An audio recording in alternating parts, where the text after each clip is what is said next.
can't. No, this is what's going to happen here. So we've got a. So I'm going to make a prediction. I'm going to say that the courts are going to overturn Biden's election, and Trump will be embark upon his second term in office. As soon as that becomes clear, there will be rioting in the streets. So that's the next part of the color revolution. You're saying that the pattern is that you have an election and then there's fraud, and you kind of want them to know there's fraud, so the other side gets mad. Right. So they don't. So if they win and nobody just ignores the fraud, you win there. Right. Then if they go crazy on the fraud, you win there. Well, we're facing that challenge right now. So basically, you're facing the forces of law. Let's call them Donald Trump is facing precisely this dilemma. If you win, the revolutionaries, I said basically, okay, if you go along, then you leave the White House. Okay, if you're successful in contesting the fraud, then we will burn down your cities, the cities of America, including Washington, D.C. Well, so which is it going to be? I just had somebody say that a younger person in the 20s, saying that's exactly how a lot of her friends are feeling. That they're voting for Biden to avoid. How could a loser like Donald Trump ever win an election? All of my friends, you can just see it on Facebook. It's just the chatter on Facebook. You know, everybody I talk to hates Donald Trump. He couldn't possibly be. Well, maybe, honey, maybe it's because you're talking to a small group of people. Maybe that's the whole point of Facebook, is to give you the impression that there are all these people who think just like you, when it's an illusion. Yeah, but it's three trolls in Tel Aviv pressing buttons. Yeah, but when you were in fifth grade, you could have hated that teacher, and then when you had kids and you put it in the fifth grade, not that you would send them public, then you send them to the teacher that you hated. Why? He was a good teacher. So the fact that they hate Donald Trump, what's that have to do with anything on whether he's doing a good job running the country? So the question is, do we have rule of law or not? That's what this issue is right now. There's no other issue. Well, do we have representatives? If the oligarchs can change the laws to their favor, they could argue. They do that all the time. And they say, well, we're under rule of law. What are you complaining about? No, they've done that for years. I mean, basically, it was government by the rich and for the rich and of the rich. That's what it was. Everybody knew that. That's what got Donald Trump elected. You were there in South Bend, you know, when the big rally took place. Yeah, we put them over the top. Two parties who represented oligarchic interests because they pay you to do this. And this has submerged that issue, okay? I mean, the fraud is so obvious. It's so obvious, straight up. So let's look at the bright side. This has been quick now. The reaction to the fraud is within hours. I know it. 9/11. 9/11, it took years. Pearl Harbor, how long did that take? Kennedy assassination, how long did that take? I don't think it's ever been resolved. I mean, that was pretty much an open and shut case. It was closed before, and then you're watching, you know, Jack Rubenstein come and murder. He's got connections with Meyer Lansky, and but no one's talking about this. Mm-hmm. It was just shut down immediately. That lawyer in Louisiana, he'd come into the paper, but he didn't go anywhere. No. So, but now suddenly we realize, no, this is happening right now, real time, and we got to do something about it. So you're going to Washington? Yeah, I have a friend, you know, he just called me today. He said, let's go. And so there's going to be a big protest in Washington? Yeah, on Saturday. About the stolen election? Yeah, that's the theme. Okay, who's going to cover it? Do you want to take any bets? No, that's what I said. I said, hold it here. If this is Alex Jones, and I said, I don't want to be going into a trap. So he said, well, we're going to, you know, we'll be careful if we smell something, because you know how they're going to try to label it. How many people are going to show up? I heard 1 million. Okay. I bet you it'll be like the Right to Life March. Every time that happens, it'll be like the anti-COVID protest in Berlin. Now you can take their picture. It's the same place. It's from where, I don't know where exactly it starts, but you can see the Brandenburger Tor in the background, and that's a certain area, and you can look, and it's nothing but people.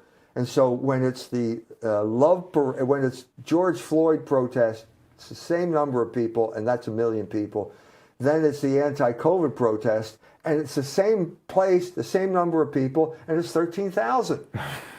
Wait a minute. It's like the number of votes Trump got. So, do you want to? Would you take bets about the report that's going to come out in the Washington Post? Now, this is the Washington Post.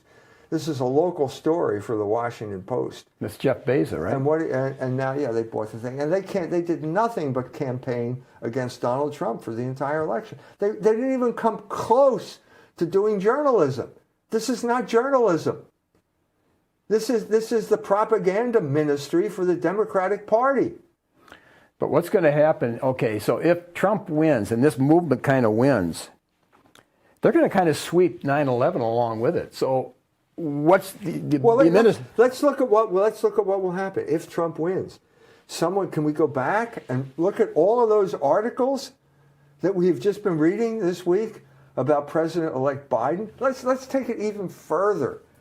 One of the biggest scandals to come out of this thing is that the United States Conference of Catholic Bishops congratulated President-elect Joe Biden on his victory. Well, wait a minute, he hasn't won yet. And then they went on to say he's the second Catholic president of the United States. Well, he hasn't won yet. The election hasn't been called. No, but they're all in the rectory watching Fox News for the last 10 years, and Fox News told them all.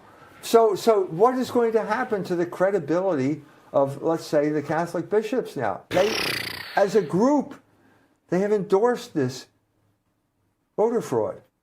The old-timers who don't feel like automatically just caving into everything. No, maybe the young people are used to, yeah, let's have peace, let's have peace. The old-timers may not be that way. Well, we'll see, because there's going to be a massive loss of credibility, for the most part, among the mainstream media, which was, they were on their last legs to begin with in terms of credibility. They had nothing to lose. Well, they were desperate. I think that they felt that this was... Maybe this is their battle of the bulge. Maybe this is... This is an all or nothing situation. I think that they had that sense of panic, that if Trump gets in for a second term, it's the end of the world as we know it. And they pulled out all the stops. Yeah, both sides think... And when you do that, they overplayed their hand. They overplayed their hand. And now you're going to have Doug Collins, who is the pit bull defending Trump against impeachment. He lost the election in Georgia against the girl. So now he is Trump's point man, and they've succeeded in making Georgia say, we're gonna do a full audit, we're gonna do a full recount and a full another one. Canvas. And Doug Collins is going to be a pit bull pressing it, and then all the other states are going to have to follow suit. So you're going to have Wisconsin is going to have to do it. I don't. This is Hitler losing the battle of the bulge. He couldn't have won to begin with, but they thought they had to do it. So it's a defining moment, because this is the moment of representative government. Do we have representative government or not? Can we elect someone that the oligarchs don't like? Well, as we were saying at the breakfast Saturday, somebody brought it up that basically with Ginsburg dying, if she hadn't died, theoretically, the Supreme Court could... Did she die theoretically? No. I'm saying the Supreme Court might have decided the other way. But wait a minute. The Third Circuit Court of Appeals overturned her death. Oh. Didn't you know that? Well, so I'm saying, is it providential? Obviously, everything is. Everything is providential. There's nothing outside of God's providence. But this has that kind of resonance of the resurrection. I can just feel that sense of resurrection here. I mean, what was the greatest catastrophe in human history? The Jews just murdered God. I mean, can you think of anything worse than that? They crucified God. I mean, their Messiah, they missed the boat. They missed Messiah on top of that. They crucified him. I think we messed up. Can you imagine what it's like being, well, I guess we're walking back to the upper room and we're thinking, God, what do we do now? We thought he was God. We thought this was the beginning of something really big, and now he's dead. What do we do now? And then suddenly the tomb is empty. I mean, it was like the complete reversal. The absolute worst thing that could ever happen turned into the absolute best thing that could And ever nobody happen. believed it at first. It was the women that reported it, and nobody would believe a woman back Yeah, then. so they run down, John runs down there and the tomb is empty. Well, this was, I get this sense of reversal here. When I finished the Jewish Revolutionary Spirit, I said reversal is in the air. Yeah, it is. It's been 11 years, and there's been a lot of strife in that 11 years, but I still think reversal is in the air, and I think this is going to be an example. I think this. I just see it. I don't see any other alternative. Well, it's going to depend on God's mercy. I mean, it's going to depend on crying out, and God intervenes and blesses us, apparently with a blessing maybe we don't The Lord deserve. hears the cry of the poor. And I guess the Lord hears the cry of the deplorables. And this is going to be the revenge of the deplorables. I'm going out on a limb here. I mean, no one knows the future, but I mean, we all have to act as if we know the sun's going to come up in the morning.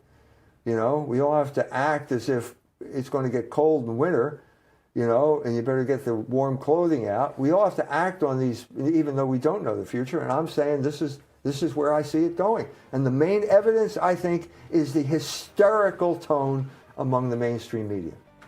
And on that note, we got to end.